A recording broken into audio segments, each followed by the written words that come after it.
Paolo Avellino, surpresa pala kay Kim ang pagdating sa PMPC Award.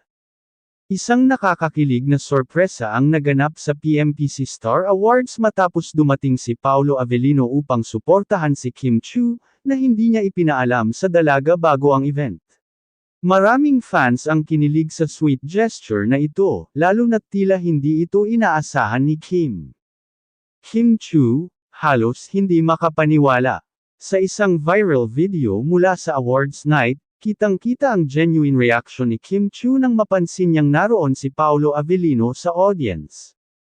Ayon sa mga malalapit na sources, hindi talaga alam ni Kim na dadalo si Paolo, kaya't kitang-kita sa kanyang mukha ang matinding gulat at kasiyahan. Nagulat talaga ako. Akala ko wala siya dito, pero andyan pala, ani Kim sa isang interview matapos ang event. Paolo's sweet gesture. Sa kabila ng kanyang busy schedule, pinili pa rin ni Paolo Avellino na pumunta sa awards night bilang suporta kay Kim.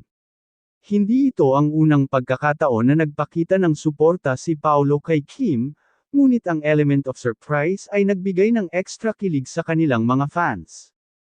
Para kay Kim, of course. She deserves all the recognition, sagot ni Paolo nang tanungin kung bakit niya sinorpresa si Kim.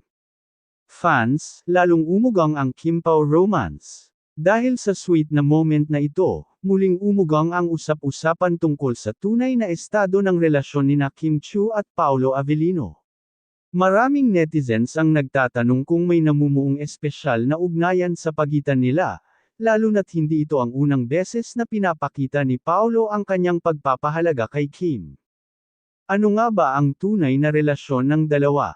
Sa kabila ng mga espekulasyon, nananatili pa ring tahimik ang dalawa pagdating sa tunay nilang relasyon.